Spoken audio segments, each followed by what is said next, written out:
자, 우리 이어서 한번 보겠습니다. 그 챕터 16장 세고전학파랑 세케인작파 이렇게 나와 있어요. 이쪽 파트만 잘 보세요. 그러니까 시험 문제가 만약에 학파별 문제가 요즘 잘 안 나오는데 나온다라고 하면 이쪽 파트가 이제 시험 문제다 이렇게 생각하시면 되겠어요. 자, 우선 아까 얘기했던 전체적인 큰 그림을 먼저 보셔야 돼요. 자, 우리가 이제 시장을 이제 어떻게 바라보느냐에 따라서 달라지는데 크게 이렇게 평행선을 걷고 있어요. 시장을 신뢰하는 쪽이 고전학파다 이렇게 생각하시면 되겠고, 시장을 불신하는 쪽이 케인즈학파다 이렇게 보시면 돼요. 자, 그런데 고전학파가 이렇게 쭉 가다가 명맥을 유지한 게 통화주의 이렇게 되는데, 이렇게 좀 좀 힘이 없었죠. 케인즈학파가 이제 대세가 되는 거예요. 그래서 이렇게 케인즈 큰 K자 이거 보이세요? 이렇게 큰 K자 이렇게 쫙 엄청난 거예요. 그러니까 이제 뭐 거칠 게 없어요. 얘네들이 야 뭐 단기에 니네 말은 맞지만 장기에는 우리 말이 맞는 거 아니냐? 아, 그래 니네 말이 맞아. 뭐 거의 막 약간 그런 거 슬픈 거예요. 막 그냥 나도 좀 먹을래 하니까 그래 너 뭐 먹어라 뭐 이렇게 되는 거랑 비슷한 거예요. 그래서 이제 이걸 신고전학파 종합 이렇게 하면은 그렇다고 이게 대등하게 뭐 합병되거나 통합된 게 아니라 약간 얘네 입장에서 야야 너도 그냥 껴줄게 약간 그런 느낌. 굴욕이죠 오히려. 자, 이렇게 돼 있다가 시대가 또 바뀌었어요. 어떤 게 있냐면 진짜 말 그대로 새로운 상황이 발생했는데 여기 이제 블랙홀을 이제 지나가게 된 거죠. 세자라는 이제 새로운 시대를 맞이한 거죠. 뉴. 이게 도대체 뉴가 뭡니까? 하면 정보통신혁명이라든가 이때만 해도 이제 정보가 확산되면서 불확실성, 컴퓨터가 발전하면서 사람들의 예측, 기대 이런 게 등장하기 시작한 거예요. 특히 이전까지는 기대라는 것도 의미가 없었는데 여기에 아시겠지만 합리적 기대 이것뿐만 아니라 이제 컴퓨터가 수학이 경쟁에 더 많이 들어오면서 약간 미시적인 걸 이제 모형화하기 시작했어요. 그래서 미시적인 기반을 둔 접근 방법이 이제 등장하게 되었고요. 그래서 거시가 사실은 공부를 좀 하면 여기서는 그냥 수업용이니까 이제 그래프 좀 그리다 마는데 거시가 수학을 더 많이 써요. 그래서 수학도 어려워요. 동태적인 것까지 해야 되니까 더 어렵죠. 그러니까 우리가 안 해서 다행인 거예요. 그러니까 이번에 조금 이제 시험 문제가 기출 보면 알겠지만 이제 약간 현실적인 거시 얘기 뭐 그런 게 조금 나와가지고 이제 좀 당황하긴 했는데 그게 이제 더 나오게 되면 이제 좀 바뀌어야 돼요. 이런 거 하면 다 필요 없고요. 무슨 학파 얘기예요. 그러니까 뭐 있잖아요. 우리 한국은행에 있는 통화 지표 같은 것만 이제 그런 거 잔뜩 나와가지고 자 이게 어떻게 됐니 이렇게 물어보고 하면은요. 그러면 참 강의하기도 힘들죠. 그럼 뭐 나눠야지 뭐 그냥 미시만 그냥 하고 거시는 어떻게 뭐 딴 사람 시키거나 뭐 약간 그러니까 거시할 게 되게 많고 어려운 거예요. 예측 불가능한 세상이 돼요. 근데 지금까지는 출제위원들이 그냥 그래 미시를 좀 어렵게 해서 난이도 조정을 했어요. 계산 문제 몇 개 넣으면은 어려운 건 아닌데 시간 안에 풀기가 힘들어요. 그래가지고 이제 난이도 조절해서 뭐 거시는 쉽고 이런데 아니요 거시가 더 어려워요 사실은. 뭐 그렇습니다. 미시는 오히려 그냥 하면 할 줄 알고 안 했으면 못했고 이렇게 되는데 아무튼 여기 이제 오게 되면서 얘네들이 이제 확 바뀐 거죠. 세고전학파 이거 완전히 달라졌어요. 이렇게 쫙 이렇게요. 그렇죠? 그리고 이제 케인작파가 이제 거의 깨갱된 거예요. 그래서 합리적 기대? 사람들은 띨띨하고 정태적 기대한다고 생각했는데 합리적 기대한다니까 여기 싹 묻혀가지고 이제 한동안 여기서 나오질 못했어요. 쫙 흡수돼 버린 거야 블랙홀에. 근데 이제 케인작파도 이제 똑똑한 애들이 많아서 약간 야 세자는 우리도 붙여도 상관없는 거 아니야? 뭐 이렇게요. 그러니까 미래경영 아카데미가 너무 잘 나가니까 다른 그 경영 아카데미도 앞에 미래자를 붙인 거야.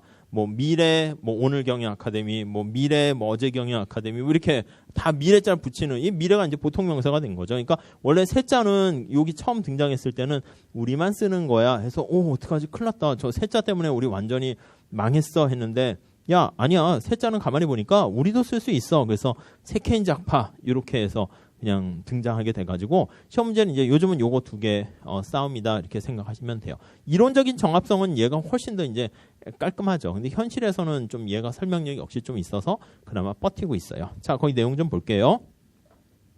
자, 세고전학파는 1번에 보세요. 합리적 기대 거기 밑줄 치시고요. 이용 가능한 한 모든 정보를 사용한다라고 우리가 봤었고요. 자, 그래서 현대에 와서 고전학파의 전통을 계승하고 있는, 그래서 현대적 의미의 고전학파다. 고전학파 계열이다 보시면 되겠습니다. 자, 2번 보시면 세고전학파 이론은 많은 부분에서 통화주의와 공통점이 있어요. 어떤 공통점? 통화주의, 그러니까 똑같이 고전학파 계열이라는 공통점이 있는데 옆에 보시면 차이점은요. 적극적인 경제 안정화 정책에 대해서 통화주의보다 훨씬 더 부정적. 그러니까 통화주의는 어쩔 수 없었어요. 야, 정부 정책 효과 있지? 효과가 있지만 세게 얘기를 못했어요. 미미하다, 목이만한 목소리인데 얘는 뭐 엄청 그냥 강하게 얘기하는 뭐 강성, 스트롱한 그런 상황이 됐어요. 3번 볼게요. 합리적 기대에 바탕을 둔 세고전학파 이론은 고전학파 이론보다는 진일보한 것으로 평가되지만 아무튼 정부가 개입할 필요 없다라는 것은 똑같다 이렇게 보시면 되겠고요. 거기 대표적 경제학자 뭐 루카스, 사전트, 뭐 프레스카, 베로 뭐 등등들 다 노벨상 받은 사람들이 대부분이니까 그냥 참고로 그냥 보시면 되겠습니다.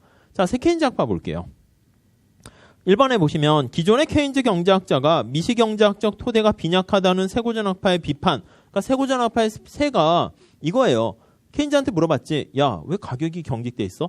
아, 이거 몰라. 그냥 경직돼 있잖아. 이 팩트인데 왜 이유는 왜 따져? 그랬는데 여기서는 그 이유 좀 말해봐. 이유를 얘기 안 하고 관심도 없었죠. 근데 이제 뭐 그걸 막 비판하는 얘네들은 세자를 받아들였으니까 합리적 기대하에서 미시적 기반으로 봤을 때 왜 가격이 경직적인지 그걸 설명해 냈다 이렇게 보시면 되겠어요. 그래서 거기 관역 나와 있죠. 케인즈는 임금의 경직성 같은 걸 가정했어요. 근데 그렇다더라 이러고 시작했는데 그 이론적인 배경 설명까지 하게 되었고요. 다음 2번. 새 케인즈학파는 세고전학파의 비판을 받아들여서 합리적 기대를 수용했고요. 그런데 여전히 물가와 임금의 경직성이라는 케인즈 명제를 고수하게 되었고 그 결과 정부 정책 효과 있다 그렇게 갑니다. 자, 정리할게요. 요거는 간단해요. 자, 새 고전학파랑 새 케인즈 학파랑 둘 다 세자니까 요거 두 개를 반영했다라고 생각하시면 되겠고요. 그 다음에 이제 고전학파니까 고전학파의 전통을 받아들여서 가격 변수가 신축적이다 이렇게 보시면 되겠고 얘는 케인즈잖아요. 요거는 둘 다 받아들여요. 합리적 기대하에서 미시적 기반인데 근데 케인즈니까 가격이 경직적이다 이렇게 해요. 근데 옛날에는 왜 이걸 설명 안 했는데 왜 경직적인지 그걸 설명하게 되었고 시험 문제는 요 경직적인 이유를 설명하는 그거가 바로 시험 문제에 나옵니다. 밑에 4번의 대표적인 학자 요즘 다 많이 살아있는 유명한 경제학자들이에요. 뭐 이 피셔가 우리가 얘기하는 그 피셔 가설 할 때 그 어빙 피셔가 아니라 스테인리 피셔라고 하는 사람이고 뭐 테일러 뭐 다 신문에 나오는 사람들이 맨큐 뭐 블랭샤드 버냉키 등등등 그렇습니다. 넘어갈게요.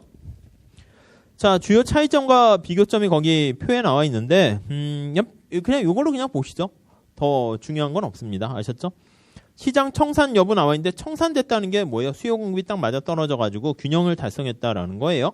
그러니까 당연히 얘는 가격이 조정되니까 시장 청산이 되는데 케인즈학파는 불균형이니까 청산이 안 된다 이렇게 보시면 되겠고 가격 변수의 신축성 고전학파는 신축적이죠. 케인즈학파는 경직적이다 이렇게 돼 있고 시장 형태는 완전 경쟁, 얘는 불안정 경쟁 뭐 그렇게 보시고 안정화 정책 효과 없다. 그걸 정책 무력성 명제 밑줄 쫙 치세요.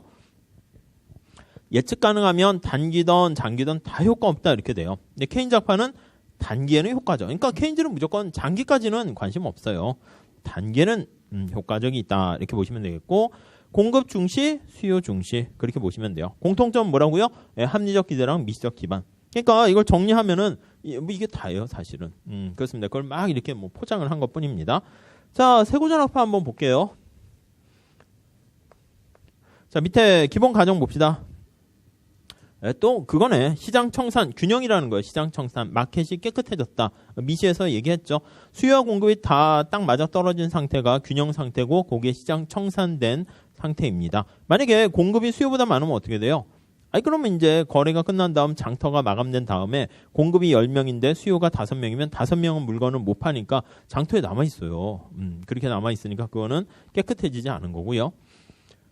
몇 시까지 공부하세요? 예를 들어보니까 한 11시까지 공부한 사람들인데 11시까지 가니까 좀 부란하다고 하더라고. 여기 앞에 있는 사람들이 돌아다니는 사람들이 불안하다는 건 아니고 진짜 그냥 막 제정신인 사람들이 보통 없대요. 술에 취해가지고 다 뭐 해롱해롱거리고 막 그래도 바로 옆에 경찰서가 있어서 좀 다행이긴 하지만 청산이 안 된 거예요. 아직 이 거리에 누가 있는 거예요. 근데 한 뭐 2, 3시, 4시 되면 어떻게 돼? 다 어딘가에 들어가겠죠. 깨끗해졌으면 이제 집마다 사람이 들어가 있으니까 뭐 그게 균형이다 이렇게 생각하시면 되겠습니다. 자, 2번 가격 신축성 그렇게 보시면 되겠고 합리적 기대 그 밑에 관역 체크하시죠. 체계적인 오차가 발생하지 않아요. 이용 가능한 한 모든 정보를 사용하면서. 이게 시험 문제 그게 자주 나와요. 그러니까 체계적인 오차가 발생하지 않는데 예측 오차는 있어요. 있는데 그게 평균적으로 제로다. 그게 늘상 출제자가 문제 내려고 하면 그거를 그냥 물어보게 됩니다. 자, 주요 내용 볼게요. 자, 루카스 공급 곡선 그걸로 그냥 모든 게 다 반영돼 있어요. 거기 박스 나와 있는 거 있죠? 4번 보세요. 4번. 그러니까 이 루카스 공급 함수를 암기하셔야 되죠. 완전 고용 산출량에다가 P 기대 물가 이렇게 보시면 돼요. 알파는 그냥 다 0보다 크다라고 당연히 얘기하시면 되겠고 P와 Y는 F 플러스 관계네요. 뭐 그렇게 보시면 되겠어요. 뭐 더도 덜도 없습니다. 자, 그래서 밑에 그림 잘 나와 있는데 Y고요. P고요. 그래서 장기의 공급 곡선이 아니 장기 아니어도 돼요. P가 P랑 같은 경우에 AS는 수직 이렇게 되죠. 이건 어떻게 됩니까? P가 P랑 같은 상황이고요. 두 개가 같지 않게 되면 기울기가 살아남아요. 알파분의 1로. 얘는 P가 P랑 다른 경우. 근데 이것보다도 사실 좀 더 하셔야 될 게 완전 고용 산출량보다 여기가 더 많이 과열된 거죠. 과열 이거요. 다시 여기 A라고 할게요. 점점점점점 하면 YA라고 씁시다. 뭐 밑에 표시하시면 되겠고 여기가 완전 고용 산출량 수준이에요. 자, 언제 과열이 됩니까? 라고 하면 과소예요, 과대예요? 기대할 때. 과소요. 아셨죠? 그래서 과소기대일 때 이것도 그냥 암기하세요. 과소기대면 어떻게 돼요? P가 실제 물가는 10% 상승했는데 나는 5%만 상승했다고 과소기대하는 거예요. 알파가 0보다 크니까 Y는 완전 고용 산출량보다 더 커진다라는 거 알 수가 있겠죠. 이 반대편도 해도 되는데 하지 마세요. 그냥 하나만 하세요. 과소기될 때가 생산량이 완전 고용 산출량, 자연 실업률 하에 국민소득보다 더 커진다. 그것만 보시면 되겠습니다. 자, 1, 2, 3, 4는 그냥 앞에 그냥 뭐 했던 거예요. 1번 살짝 봅시다. 자, 루카스의 아일랜드 선 모델이라고 그랬어요. 1번 일반 물가 수준이 상승할 때 각 생산자가 이를 정확히 인식한다면 그거 체크하시죠. P가 P랑 같다. 그렇게 보시면 되겠어요. 이걸 정확히 인식한다면 생산량 변함없어요. 그러니까 단기에도 단기 동그라미 하시고 별표하세요. 자, 이렇게 기대 물가가 예측 물가랑 똑같이 실제 물가가 똑같이 같아지게 되면 그러면 단기에서도 AS가 수직이라는 거 의미 아시죠? 총수요 관리 정책이 아무 효과 없다라는 겁니다. 다음 2번. 뭐가 제일 중요할까요? 2번에서는 한 단어만 찾으세요 하면은 착각이요. 착각. 정확히 예측 못했다는 착각의 동그라미 하시죠. 요겁니다. 요거 과소기대도 착각이죠. 아무튼 이게 착각하게 되면은 그렇게 되면 AS가 우상향한다. 우상향하면 총수요 관리 정책이 효과가 있다. 이렇게 끌고 가게 되겠죠. 자, 4번. 즉 결론입니다. 물가 예상이 정확하면 단기 다시 동그라미 치세요. 단기. 그러니까 시험 문제는 그거 단기냐 장기냐 그걸 틀리게 하는 거니까 내용을 아는 거는 저절로 아시게 돼요. 근데 이제 꼭 클루 하는 그 맥 있잖아요. 그걸 잘 보셔야 돼요. 물가 예상이 정확하면 단기에서조차 AS가 수직이고요. 부정확하면은 우상향한다. 그렇게 보시면 돼요. 자, 그래서 이번에 예상을 하게 되면 이게 수직이 돼버리기 때문에 정책 무력성 명제 이렇게 나와 있네요. 그래서 정부 정책은 무력화된다. 명제, 태제. 되게 강한 표현이죠. 야, 너 어떤 짓 해봤자 소용없어. 뭐 이렇게 해요. 이왕이면 좋은 거. 야, 네가 어떻게 해도 내년 시험에 넌 그냥 짤없이 합격이야. 뭐 그런 거요. 막 벗어나려고 해도 운명이 합격하는 운명이래. 그 좀 좋긴 하겠네요. 아무튼. 자, 그래서 거기 보시면 개인들이 합리적 기대, 그 밑줄 치시고 합리적 기대. 그러니까 시험 문제 풀 때는 정책 무력성 명제는 세고전학파에 세자가 있으니까 당연히 합리적 기대 뭐 그런 거 보시면 되겠고 두 번째 줄에 평균적으로 물가를 정확히 예상 평균적 앞에 이 말이 있습니다. 그러니까 예상된 안정화 정책은 단기에도 무력하다 이렇게 보시면 되겠어요. 자, 중요 용어 좀 정리합시다. 다시 또 하는데 합리적 기대 있고요. 두 번째 줄에 평균적으로 물가를 정확히 예상을 정확하게 하게 되고요. 예상됐다 된 경우에는 거기 단기에도 무력하다 이렇게요. 그러니까 여기 있는 걸 하나를 띡 틀리게 해가지고 나오게 되니까 잘 체크하시면 되겠습니다. 자, 오른쪽에는 뭐 설명이 나와 있는데 그냥 이 내용만 보시면은 뭐 충분해요. 자, 설명에 1번 한번 볼게요. 넘어갈게요. 1번은 넘어가시고 2번 한번 보세요. 자, 2번 경제 주체들이 사전에 동그라미 치세요. 사전에 미리 이거예요. 이를 예상하게 되면 자, 밑에 그림을 살짝 보세요. 중앙은행이 예상된 정책을 실시했어요. 예상된 뭐 1번도 볼까요? 예상된 그래서 Y가 있고요. P 이렇게 있어요. 장기에는 AS 곡선이 이렇게 있습니다. 자, 밑에 그림 보세요. AD가 AD0고요. 그 다음 AS가 단기는 이렇게 있어요. 단기 AS0 이렇게 있습니다. 이렇게 있게요. 자, 우선 중앙은행이 예상된 물가 통화량을 증가시켰어요. 그래서 AD가 우측 이동했죠. 이게 1번. 여기가 이렇게 온 거예요. 1. 여기가 제로. 노동자들이 예측했어요. 알고 있어요. 물가 올려주세요 하다 보니까 임금 올려주세요 해서 물가 올라간 만큼 임금을 그대로 올려달라고 하니까 2점 이렇게 가게 되네요. 그래서 정부의 확장적 통화정책이 임금 인상으로 그대로 반영돼서 0에서 그냥 이렇게 갔다 바로 그것도 빠른 속도로 2점으로 가게 돼요. 그래서 이게 그냥 신속 순식간에 이렇게 가게 되는 거 보시면 될 것 같습니다. 자, 그래서요 거기 2번에 보시면 노동자들이 사전에 이걸 다 예상을 했어요. 그렇기 때문에 물가 수준이 상승할 걸로 인식해요. 착각에 빠지지 않습니다. 곧바로 거의 동그라미 치세요.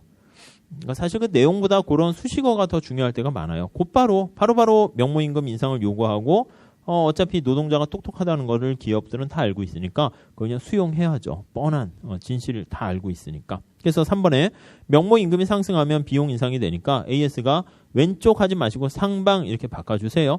틀린 건 아닌데 그냥 상방 하방으로 하세요. 그래야지 필립스 곡선도 상방 하방 이렇게 익숙하게 될 겁니다. 다음 4번. 예, 또 나와 있네요. 예상된 중요한 표현이에요. 예상된 정책의 경우에는 단기에도 아무런 영향이 없고요. 오로지 물가만 상승시킨다. 이렇게 보시면 되겠습니다. 자, 예상치 못한 정책인 경우에 그건 요거죠. 예상됐을 때는 여기 2번으로 가는데 예상치 못한 경우에는 요 1번 여기에 머무른다는 거예요. 잠시. 사람들이 모르니까.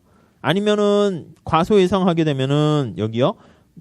물가가 이렇게 10% 올라가는데 5%만 올라갔다고 생각하게 되면 여기에 위치하게 되는 거 알 수 있죠. 여기는 그냥 살짝 보시고 저 앞에 우리 더 자세하게 그림이 있으니까 그걸로 보시죠. 자, 밑에 그림을 보시면 예상 못했으니까 2점 균형점에서 밑에서 오른쪽이요. G점 찾으셨죠? G점. 자, 위에 1번 보세요. 예상치 못한 정책. 중앙은행이 경제 주체들이 전혀 예상치 못한 방식으로 뒤통수를 갑자기 팍 친 거예요. 그렇게 되니까 총수요가 우측 이동하게 되는데 2번 보세요.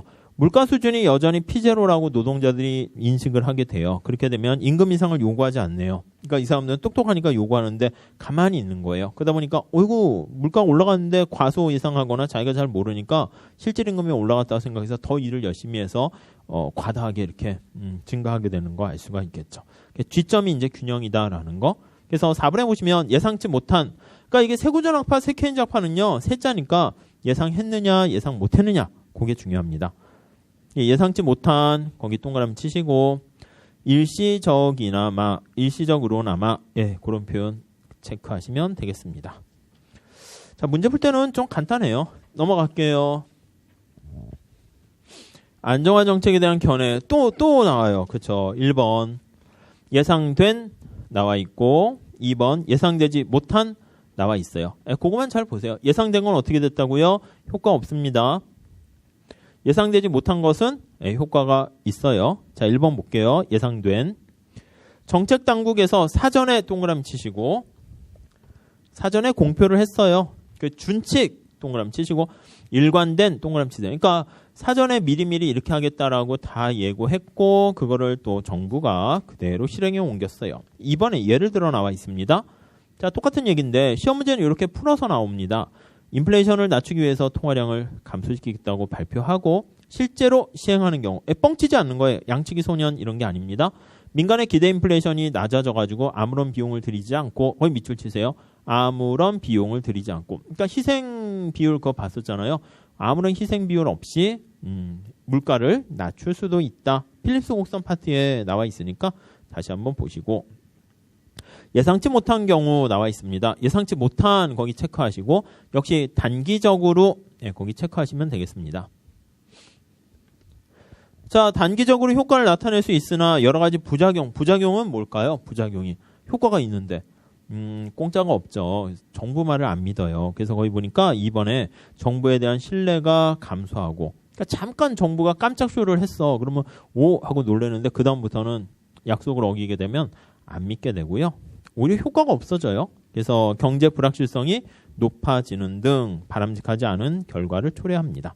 자, 루카스 비판은 이제 옛날에 처음 등장했을 땐 시험에 좀 나온 적이 있었는데 뭐였냐면 여기 보세요. 루카스라는 학자가 처음에 뭐라고 했냐면 우리가 소비함수 뭐 여러 개 막 했잖아요. 한계 소비 성향 이렇게 했는데 과거 데이터만 갖고 우리가 얘기를 한다고요. 그러니까 제가 뭐 통계치를 하거나 할 때 이제 미래경영 아카데미 여러분들의 데이터를 제가 다 수집을 했어요.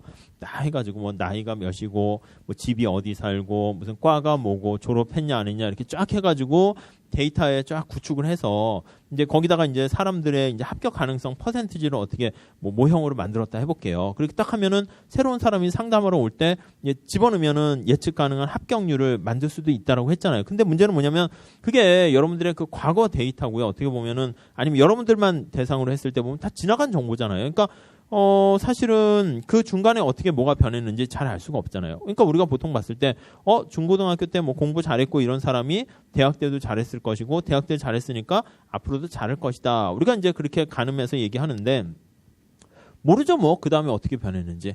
그 얘기를 하는 거예요. 그래서 1번에 보시면, 전통적으로 케인즈 학파는요, 소비 성향, 투자 성향, 한계 수입 성향, 여러 가지 개수들이 다 일정하다고 정해져 있다라고 분석을 하는데 시간이 가면서 그게 또 변할 수 있잖아요. 자, 그러다 보니까 3번에 볼게요. 경제 상황과 관계없이 이런 각종 변수들이 그대로 일정하다는 가정에서 분석한 거는요. 사실은 우리가 어떤 그걸 갖고 미래를 추정하게 되면은 틀릴 수밖에 없다라는 거. 그걸 이제 루카스 비판 이렇게 얘기합니다. 그 정도 정리하시면 되겠어요. 자, 세고전학파의 비판 나와 있는데 뭐 비판이라기보다는요. 에이 야 너네 좀 좋긴 한데 현실에서는 좀 잘 안 맞던데 그냥 그러한 약간 소극적인 비판 뭐 그런 정도 보시면 되겠어요. 자, 다음에 밑에 그 오른쪽 가보시면 통화주의와 세고전학파 나와 있잖아요. 그거는 잘 보셔야 돼요. 근데 몇 개를 보시냐면 기대만 보시면 되죠. 통화주의는 무슨 기대요? 적응적 기대. 조금씩 반응해 나가는 것이고 세고전학파는 합리적 기대 이렇게 보시면 되겠고 그래서 이제 기대 조정 속도가 나와 있네요. 그 두 줄 내려가 보시면 적응적 기대니까 서서히 합리적 기대니까 빠른 속도로 그 정도만 보시면 되겠어요. 그 다음 정부의 정책 같은 거 했을 때는요. 밑에 금융정책을 중심으로 한번 보세요. 금융정책은 통화주의는 단기 동그라미 치시고 장기 동그라미 치세요. 재정정책도 마찬가지예요. 단기 동그라미 치시고 장기 동그라미 치세요.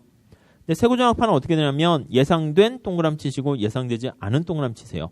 그게 중요한 거예요. 그러니까 세고전학파는 예상됐으면 단기에도 무력하고 장기에도 무력하고 예상 안 됐으면 단기에만 일시적으로 효과 있다. 그게 문제 푸는 클루가 되니까 그 정도 보시면 되겠습니다.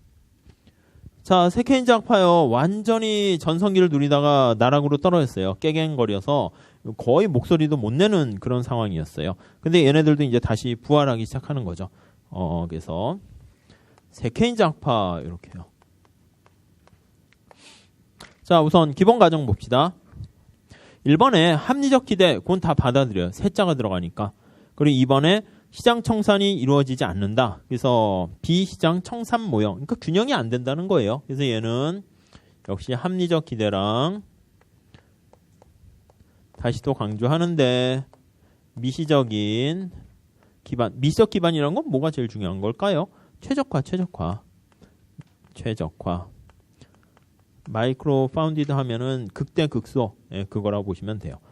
얘네들 케인즈입니다. 케인즈니까 가격은 경직돼 있다. 요거요. 경직적. 요거만 보시면 돼요. 근데 왜 경직됐는가 그게 이제 시험 문제니까 거기에 초점 맞추시면 되겠어요. 뭐 연구 방향 그것까지는 볼 건 아닌데 살짝 보세요. 합리적 기대를 비록 받아들일지라도 물가와 임금이 경직적이면 그렇죠? 새 케인즈 학파에서 케인즈 경직적 이렇게 되면 정부 정책은 효과 있다 이렇게 되는 것이고요. 자, 그래서 밑에 박스가 나와 있는데 그 박스를 별표하세요. 박스. 그게 시험 문제입니다. 거기 보시면 다른 거는 별로 어렵진 않은데 실질 임금의 경직성과 명목 임금의 경직성 그걸 구별해야 되는 그게 문제예요. 그래서 명목 임금의 경직성 얘기를 실질 임금 경직성에 집어넣고 효율성 임금이라든가 내부자 이론, 암묵적 계약 이론은 실질 임금, 진짜 임금의 경직성인데 그걸 명목 임금의 경직성을 설명하는 이론이다. 이렇게 틀리게 하니까 어디에 들어가 있는가 그것만 보시면 돼요. 무슨 신용 할당이라든가 조정 실패 메뉴 비용 이런 것들은 뭐 어렵진 않아요. 헷갈리거나 그럴 필요는 없어요. 자, 밑에 효율성 임금 그거 한번 보도록 할게요. 얘가 이제 여러 가지 가격 변수가 경직적인데 왜 경직적인가 그걸 볼게요. 효율성 임금. 네, 거기 보시면 자, 1번 미시경제 이론에 따르면 아니 왜 갑자기 것인데 미시가 나와? 여기 얘기했잖아요. 합리적 기대뿐만 아니라 미시적 이렇게 하니까 미시의 최적화 원리를 끄집어내는 거예요. 그래서 1번에 보시면 기억나세요? 다 까먹으셨어요? VMP 익숙하세요? 영영 멀리 보냈어요?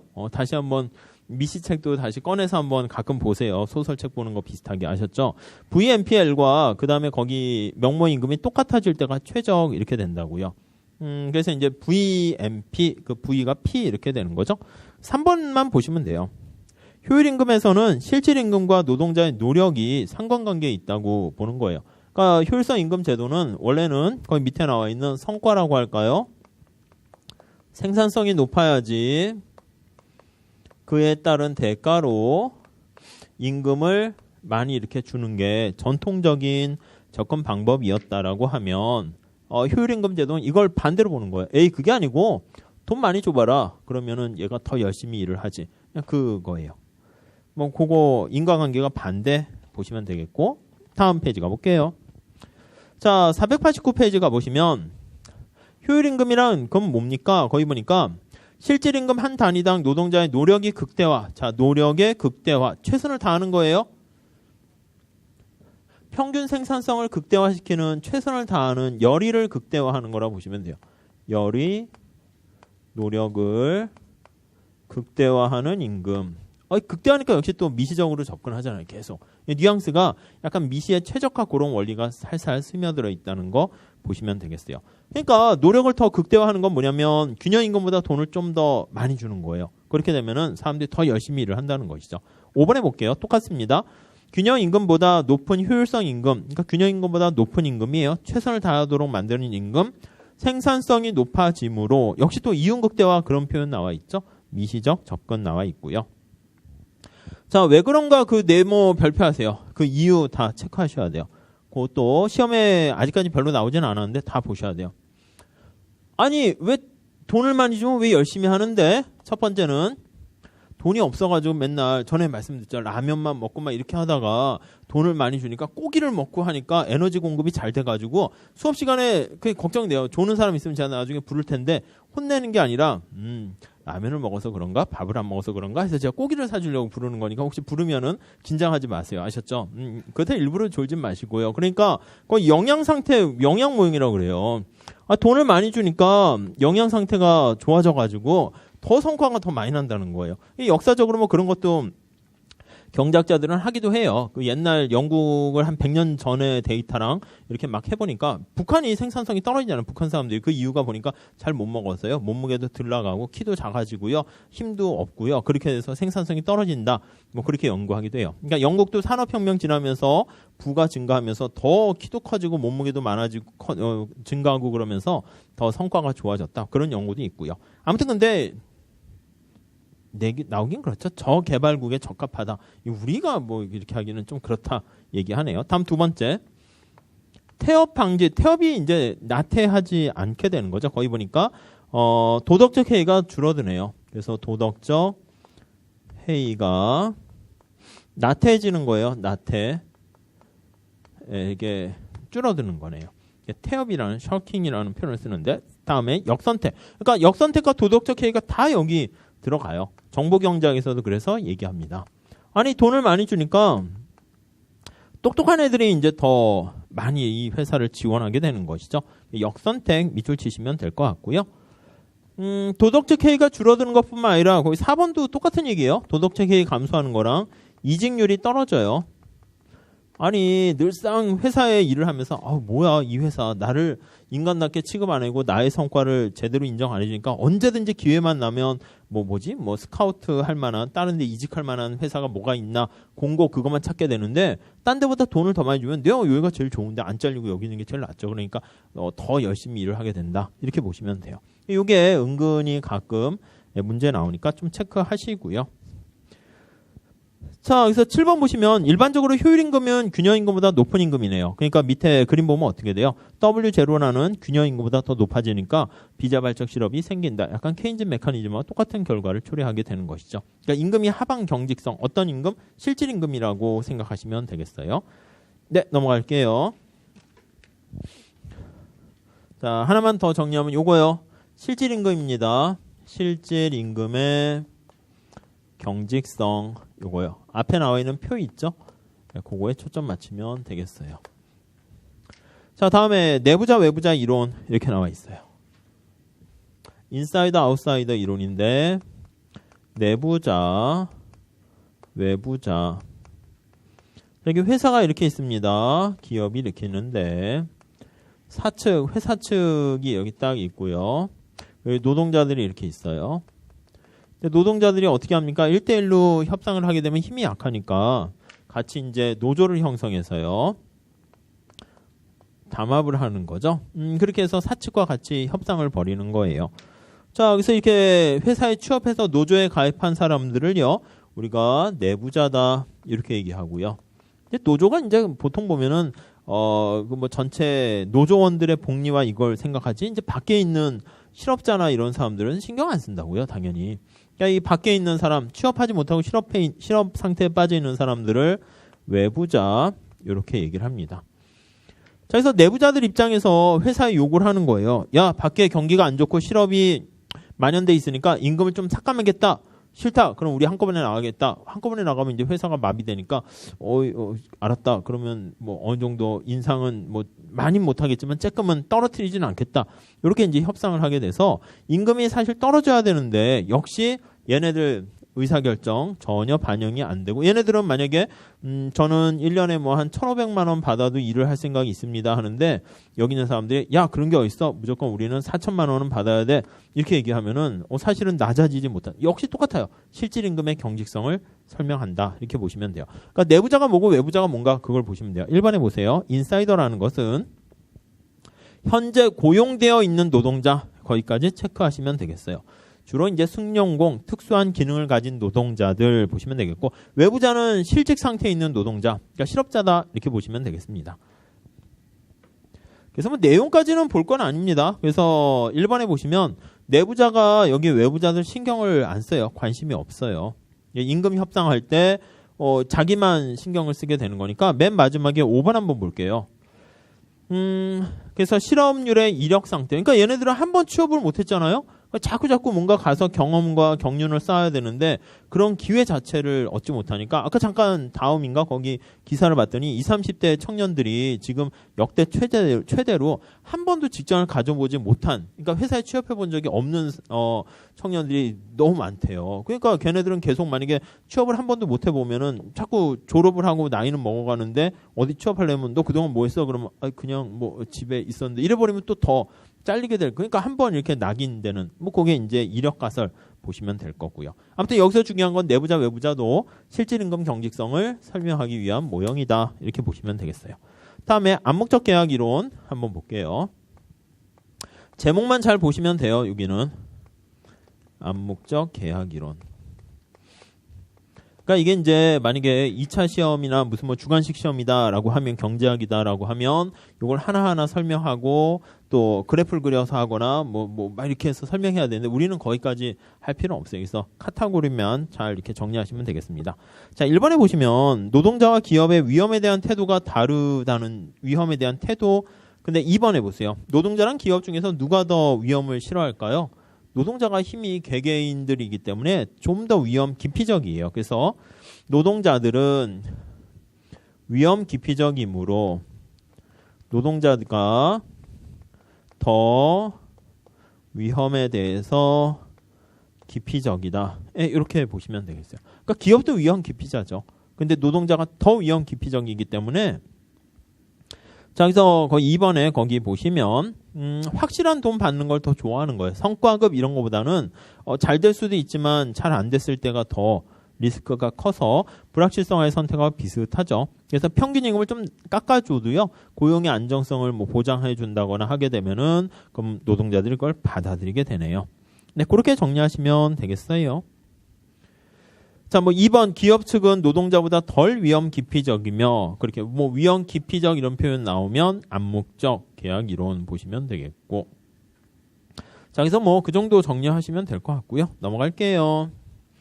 자, 이거 다 실질임금 경직성이라는 거 보시고요. 그 다음 오른쪽 가보시면, 자, 요거는 이제 명목임금의 경직성이에요. 명목임금이 경직적이다. 임금의 경직성. 이 제목만 보세요. 그래서 1번은 중첩임금 계약 모형 이렇게 나와 있습니다. 여기다 하면 중첩임금 계약 모형. 자, 첫 번째 줄에 보시면 그 3번 보세요. 예를 들어 거기 보세요. 모든 기업이 2번도 그냥 한번에 그냥 보세요. 모든 기업이 한꺼번에 임금 협상 계약을 체결하는 게 아니라 임금할 때 이렇게 달라요. 어떤 회사가 1월에 임금 계약을 해요. 근데 노동자한테 임금 올려주려 했는데 다른 기업들은 임금 협상 시기가 아니잖아요. 그러니까 그 전에 임금 그대로라고요. 가격 결정하는 것도 마찬가지로 다른 회사 그대로니까 우리 경쟁에서 이겨야 되니까 동결합시다. 그래서 이제 두 번째 기업이 2월 달에 임금 협상하려고 해요. 아니 저기 먼저 임금 협상한 A 기업은 1월 달에 했는데 임금이 동결됐답니다. 자, 여기서 우리 올려줬다가는 안 되니까 우리 다 같이 동결, 허리띠 같이 희생합시다.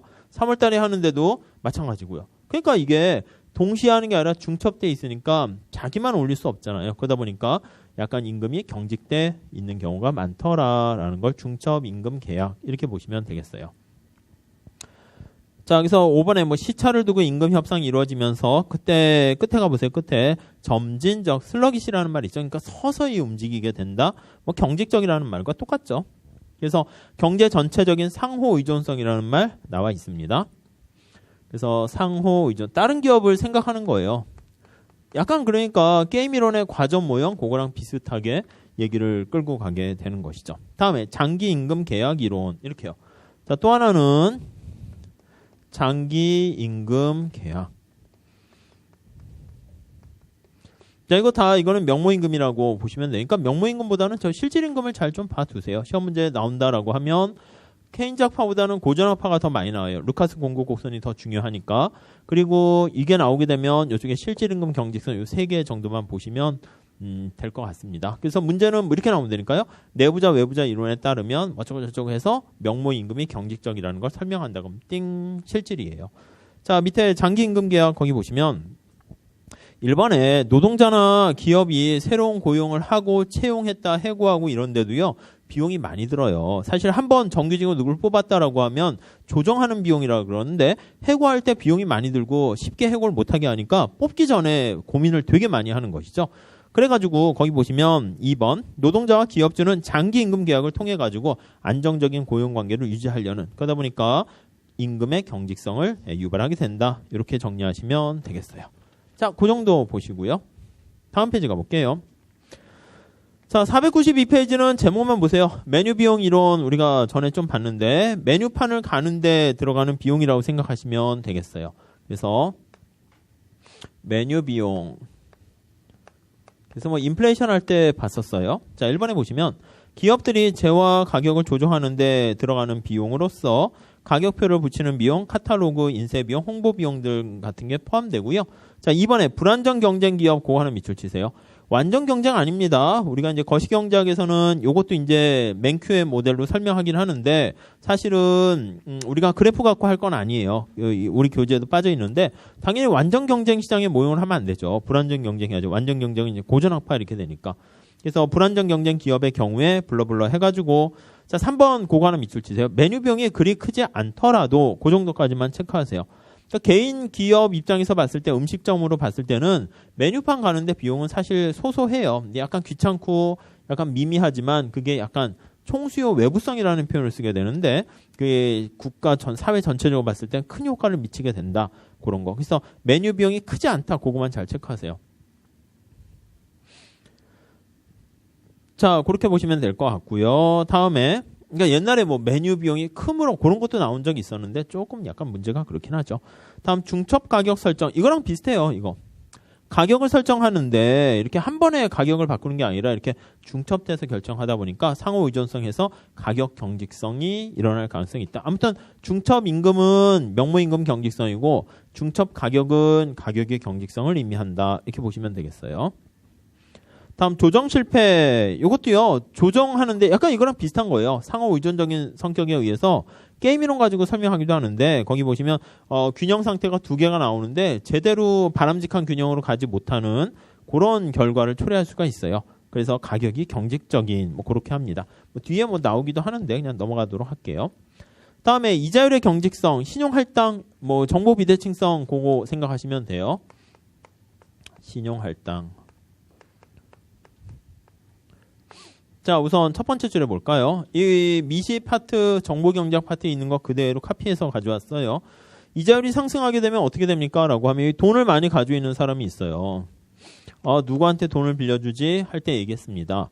이자율이 A라는 사람이 B라는 사람이 뭐 한 2%에 빌리겠습니다. 얘는 4% 빌리겠습니다. 근데 C라는 사람이 50% 이자를 쳐주겠습니다. 이렇게 한단 말이에요. 그랬을 때 경제학적으로 봤을 때는 얘한테 빌리는 게 당연히 좋아요. 미시적인 최적화를 생각하면은.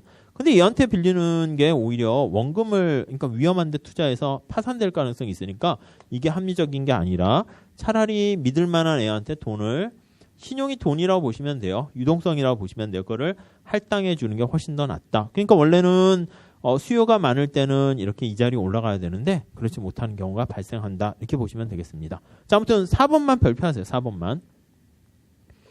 신용할당이 이루어지는 경우에는 자금시장에서 이자율의 경직성. 네, 그거만 체크하시죠. 역시 균형이 안 됩니다. 시장 청산이 이루어지지 않는다. 그러니까 시험 문제는 어떻게 나옵니까? 하면 신용할당에 의해서 뭐 임금이 경직성 이렇게 연결시키기도 하니까 이건 이자율의 경직성을 뜻한다. 이렇게 보시면 되겠어요. 자, 넘어갈게요. 챕터 10, 거기 보시면 그 494페이지가 보시면 경제 안정화 효과가 나와 있는데 이게 챕터 17장하고 비슷한 얘기예요. 그래서 여기서 살짝 리뷰 좀 하고요. 나중에 17장에서 또 볼 테니까 한번 보시죠. 자, 우선 책 내용 좀 정리해 볼게요. 자, 494페이지 거기 보시면 안정화 정책에 대한 견해 1번 보세요. 세케인즈 학파는 세에 동그라미 치시고요. 합리적 기대 밑줄 치세요. 화살표로 쫙 연결하시죠. 아무튼 그게 그냥 이제 완전히 붙어야 돼요. 아셨죠? 세, 합리적 기대. 예상된 정책을 실시하게 되면 원래는 효과 없어야 돼요. 정책 무력성 명제인데 케인즈예요. 케인즈. 가격 변수의 경직성 밑줄 쫙 치시죠. 장기까지는 아니고요. 단계는 효과가 볼 수 있다. 이렇게 얘기합니다. 그래서 이번에 세고전학파가 얘기하는 정책 무력성 명제 성립하지 않게 되고요. 정부 개입 효과 있다. 이렇게 끌고 와요. 다시요. 여기 보세요. 세고전학파는 정부 정책에 예상됐으면 아무 효과 없다. 이렇게 돼요. 효과 잠깐 있어도 그거는 일시적으로만 있고 즉각 효과가 없어진다. 근데 세케인즈 학파는 여기 나와 있는 세는 그대로 받아들였는데 얘가 이제 경직돼 있으면 단기에는 정부 정책이 효과가 있다. 이렇게 끌고 가요. 물론 장기가 되면 이 P가 신축적이 되면 효과는 없다. 이렇게 되는 것이고요. 자, 그게 이제 밑에 설명 나와 있는데 예상되지 못한 정책이고요. 예상된 정책 나와 있는데 요거랑 똑같아요. 근데 케인즈는 뭐냐면 요게 이렇게 왔는데 물가가 빨리 조정이 안 되니까 요게 머문 상태가 좀 오랫동안 좀 지속될 수 있다. 현실에선 그걸 주장하는 것이고 잠깐 우리가 생명을 연장하는 그 의미밖에 없긴 하겠지만은 그래도 뭐 그 자체도 의미가 있는 거 아니냐 뭐 이렇게 된다는 거죠. 그러니까 약간 철학 방식이 뭐 어차피 죽을 거 그냥 빨리 이렇게 하는 거고 이거는 그래도 뭐 좀 하는 데까지 해봐야지 이렇게 되는 거고요. 자, 그래서 이번에 보시면 노동자들이 물가 상승을 예상치 못하는 경우 뭐 블러블러 해서 밑에 그림 나와 있죠. 그래서 예상치 못한 거 먼저 나와 있고 장기에 가면 예상된 정책하면은 거기 2점에서 F로 쭉 가게 되는 거 알 수가 있을 거예요. 그래서 그냥 설명 자체는 앞에 나와 있는 거랑 똑같다라고 생각하시면 되겠습니다. 자, 오른쪽 가볼게요. 자, 2번에 별표하시죠. 2번. 자, 노동자들이 합리적 기대를 통해서 물가를 사전에 예상하더라도 이렇게 나와 있어요. 합리적 기대를 통해서 물가를 예상할지라도 임금이 경직적이라면 거기 밑줄 쫙 치시고 이 케인즈잖아요. 케인즈. 자, 그러면 AS 곡선은 그 멀리까지 거기 원래까지 그 상방으로 이동할 수 없고요. AS2까지만 이동하게 되니까 그래서 효과는 있다. 이렇게 끌고 갑니다. 자, 그렇게 비교하시면 되겠고. 다음에 이 모든 얘기가 밑에 요점 정리 학파별로 기억해야 할 사항에서 잘 정리가 돼 있어요. 별표 5개 하시죠.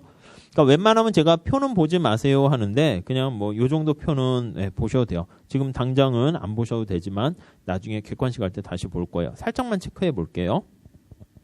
고전학파, 케인즈학파의 느낌이 있어야 돼요. 고전학파 안정적, 케인즈 불안정적. 고전학파 재량적 반대예요. 준칙 이게 좋고 케인즈는 재량적 옹호. 다음에 고전학파 경기 변동은 자연스럽다. 뭐 다 이렇게 호황과 불황 그거는 뭐 자연의 흐름에서 아픈 거 뭐 이런 것도 다 같은 거고. 근데 케인즈는 아니다. 거기 나와 있는 그 경기 변동은 자본주의 체제의 내재적인 어떤 태생적인 그 구조적인 문제에서 발생하는 것이기 때문에 자연스러운 게 아니다. 다음에 고전학파 시장 실패보다는 정부 실패를 강조하는 거예요. 정부가 괜히 개입해봤자 더 망가진다. 케인즈는 아니다. 시장 실패를 강조하는 것이고 고전학파는 뭐 사실 물가, 인플레이션을 중시 여기고 케인즈는 실업을 중시 여긴다. 이렇게 보시면 되겠어요. 그래서 밑에 고전학파, 통화주의자, 세고전학파 잘 정리가 돼 있어요. 그래서 차라리 앞에 표 이렇게 막 너무 과하게 돼 있는 것보다는 이게 좀 괜찮아요. 그래서 고전학파 다시 보시면 AS 수직, AD 직각삼곡선 그림 떠올라야 돼요. 인플레이션의 원인, 통화량 때문에 그렇고 고전적 이분성, 세이의 법칙, 공급이 중요하다라는 거. 그 다음 뭐 경제 교란 요인, LM이 급경사라는 거 통화주의 잘 보시고 기대부가 필립스 곡선 통화주의니까 적응적 기대 프리드만 떠올리시면 될 것 같고 자연실업률, 준칙 이런 게 이제 문제 볼 때 하나의 기준이 돼요. 세고전학파, 합리적 기대 최적화죠. 그리고 예상된 정책은 단기에도 효과가 없습니다. 정책 무력성. 예상되지 못한 거는 단기에만 잠깐 일시적으로 효과가 있어요. 장기에는 당연히 효과가 없고요. 그러니까 장기적으로 효과 없다는 건 뭐냐면 장기적으로는 예상을 한다 이런 뜻으로 보시면 돼요. 경기 변동에서 할 건데 균형 경기 변동 이론 나와 있고 루카스 공급 곡선 보시면 될 것 같습니다. 그 불쌍하지 않아요? 공급 경제학 떨어져 있잖아. 화살표 연결도 안 해줘요. 그러니까 약간 좀 연결해줬으면 점선으로도 해줬으면 좋겠는데 아무튼 좀 그래요. 그래서 아무튼 그래도 공급을 강조하는 뭐 그런 건데 되게 밉보였나 봐요. 다음 오른쪽 케인즈 보세요. 케인즈는 이제 자기가 똑똑하고 사람들은 환상에 빠져 있습니다. 그래서 노동 공급 명목 임금의 함수이고요.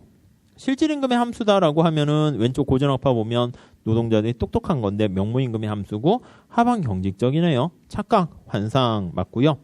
실업의 원인, 유효 수요 부족, 유동성 함정, LM이 수평 보시면 되겠죠. 자, 케인즈 학파 보시면은요, IS가 급경사라는 거 잘 보시고 중간 목표로 이자율을 쓰네요. 왼쪽에 통화주의는 중간 목표가 통화량이고요. 케인즈도 굳이 얘기하면 적응적 기대예요. 케인즈가 이제 정태적 기대고요. 그리고 새 케인즈 학파 보시면 합리적 기대 수용하고요. 안정화 정책은 효과적이에요. 물론 단기적으로 효과적이겠죠. 그 다음에 이제 가격 경직성에 대한 미적 기초에서 효율성 임금, 메뉴 비용 등등인데 새 케인즈 학파 할 때는 요거 실질 임금이 경직적인 거 3개 정도만 체크하시면 그러면 뭐 이쪽 파트는 다 끝났다 보시면 되겠어요. 그래서 다시 말씀드리면 최근 5년간 새 케인즈 세고전학파 문제는 우리 회계사 시험에 나온 적이 없어요. 관심이 없어요. 그러니까 다른 시험에서는 좀 가끔 나오는데 그래서 살짝 근데 세고전학파, 새 케인즈 학파랑 큰 맥락은 거시 공부할 때 ISLN까지 연결되니까 좀 그러니까 거기에 녹아 들어가줘서 이제 문제를 나오게 돼요. 자, 챕터 17장은요, 요거는 그냥 다음에 해야 되겠네. 오늘 했다가는 좀 그럴 것 같아서요. 근데 그게 한번 앞에 거 복습을 잘 해두세요. 앞에 우리가 얘기하는 거기 보시면 그림 잠깐 볼게요. 497페이지 가보시면 자, 2점 우리가 전에 했어요. 2점 497페이지 밑에 장기 조정 과정 나와 있는데 2점이면 장기 AS 곡선 왼쪽에 있으니까 경기가 호황이에요, 침체예요. 침체되어 있는 상태잖아요. 가만히 놔두면 어디로 간다고요? F점으로 간다고요. 그게 이제 고전학파죠. 침체되어 있으니까 임금 같은 거 떨어지게 되면 비용이 떨어져서 생산비 하락으로 AS가 하방 이동해서 F로 간다. 이렇게 되는 거고. 그게 시험에 회계사 시험에서는 매년 나와요. 그래서 그거 잘 보시면 되겠고. 다음에 다시 말씀드릴 거예요. 다음 페이지 가볼게요. 498페이지. 그 다음에 이제 거기 보시면 적극적 정책과 소극적 정책 나와 있는데 그 시차 문제 그거 하나 별표하시고요. 그 이제 시험 문제 나올 때는 오른쪽에 재정과 금융 정책의 시차가 있는데 그게 이제 시험에 보기 지문 하나로 나와요. 근데 이제 재정 정책과 그 금융 정책 중에서 금융 정책은 전달 경로가 좀 길죠. 통화량을 증가시키면 이자율이 떨어지고 그걸 보고 투자가 증가하고 이렇게 돼서 긴데 그러니까 밑에 박스를 잘 보시면 돼요. 외부 시차는 재정 정책은 정부 지출 증가하면 바로 총수요를 증가시키는데 금융 정책은 전달 경로가 길어서 외부 시차가 길어요. 근데 내부 시차는 사실은 반대로 재정 정책이 오히려 길어요. 왜냐하면 정부 지출 늘리거나 추가 경정 예산을 하거나 텍스, 뭐 조세 뭐 하려면 법으로 이렇게 바꿔야 되니까 내부 시차가 길고 금융 정책이 오히려 그냥 짧다. 그것만 보시면 돼요. 자, 그리고 밑에 뭐 나와 있는 건 넘어가시고 그 다음에 시차와 정책 효과 이것도 뭐 문제로 뭐 할 것까지는 그래요. 그래서 다음에 뭐 말씀드리긴 할 건데 다음에 501페이지 가보시면 재량과 준칙 그렇게 나와 있는데 거기 보시면 그 3번에 있죠. 가로 안에 있는 거. 준칙이라 해서요. 우리가 완전히 고정된 가만히 움직이지 않는 건 아니에요. 어떤 원칙이 있으면 돼요. 그래서 수동적인 거와 적극적인 경우가 두 개 있는데 뉘앙스가 달라요. 수동적은 매년 통화 공급을 10%로 일정하게 하겠다 이렇게 되는 건데 거기 보시면 적극적이라는 것은 10%로 유지하는데 상황에 맞춰가지고 어떻게 하겠다라는 약간 준칙은 준칙인데 원칙이 있는 그런 준칙을 얘기한다 이렇게 보시면 되겠고 케인즈는 어떻게 해야 됩니까? 몰라 그때 봐서 결정하자 이게 케인즈예요. 자 그렇게 보시고 시험 문제 나올 거는요 앞에 거는 사실 별 의미는 없고요. 502페이지 가보시면 최적 정책의 동태적 비일관성 그거요. 그게 별표하시죠? 그게 이제 시험에 나와요. 그래서 그것만 잘 보시면 돼요. 자 이게 고전학파의 고전학파의 어떤 주장일까요? 케인즈학파 주장일까요? 잘 한번 제목 보세요. 최적 정책까지는 약간 어떻게 보면 케인즈학파예요. 그때 가장 바람직한 최적 그건데 그게 동태적이라는 건 언제나 경제학에서는 시간이 감에 따라 그거예요. 시간이 감에 따라서 비일관적이다. 그러니까 옛날에 봤을 때 최적 정책이라고 생각했던 게 시간이 가면서 봤더니 아이고 최적이 아니네. 그러니까 옛날에 최적이 지금이 최적 아니다. 일관된 최적이 아니다. 뭐 그런 거니까 이거는 누구 주장이냐면 고전학파 주장이에요. 그러니까 고전학파가 케인즈를 공격하기 위한 얘기다라고 보시면 되겠습니다. 그것만 헷갈리지 않으면 돼요. 자, 그래서 오른쪽 시사점에 동그라미 2번 있죠? 거기 별표하세요. 즉 재량적인 정책보다는 준칙을 더 바람직하게 생각한다. 그러니까 고전학파 주장이다. 이렇게 보시면 되겠습니다. 자 그리고 밑에 테일러 준칙이라고 나와 있는데 스탠포드 대학의 교수인데요. 그게 시험에 안 나오다가 최근에 자주 나와요. 그래서 원래 이제 거시경제학 교과서에 있었는데 한 최근 2, 3년 되면서 매년 한 3, 4년 되면서 매년 시험에 나오는 거니까 그거는 살짝 제가 아이디어 다음 시간에 말씀드리도록 할 거예요. 그래서 다음 시간에는 그 최적 정책의 동태적 비일관성하고 테일러 준칙 그거 중심으로요. 한 제가 보기에 한 2, 30분 설명하면 될 것 같아요. 물론 챕터 17장 앞에 요거 다시 리뷰해야 되니까 다시 좀 말씀드릴 거예요. 자 그렇게 하면은 경기 변동은 시험 문제는 뭐가 나오냐면 다음 챕터인데 18챕터 되는데요. 그거 다음 시간에 할게요. 근데 경기 변동은 이제 실물적 경기 변동 이론이라고 있어요. RBC랑 MBC가 있는데 그거요. 균형 경기 변동 이론 그거 하나만 딱 하시면 돼요. 되게 할 게 없어요. 그러니까 아셨죠? 그리고 경제 성장은요. 솔로 모형만 하시면 돼요. 그거랑 내생적 성장 이론 그 제목만 이렇게 아시면 돼요. 그리고 성장 회계 방정식이라고 해서 경제가 어떻게 성장했는가 그것만 보시면 시험 문제는 거기서만 그냥 로테이션으로 돌아가면서 나오니까 딴 건 안 해도 돼요. 뭐 책에 있으니까 있는 건 제가 설명드리긴 할 텐데 그렇게 강약 조절해서 제가 말씀드릴 테니까 그렇게만 잘 하시면 될 것 같습니다. 그렇게 하면 이제 경제 성장까지 끝나면 이제 국제무역, 국제금융 이렇게 되니까요. 그렇게 생각하시면 되겠어요.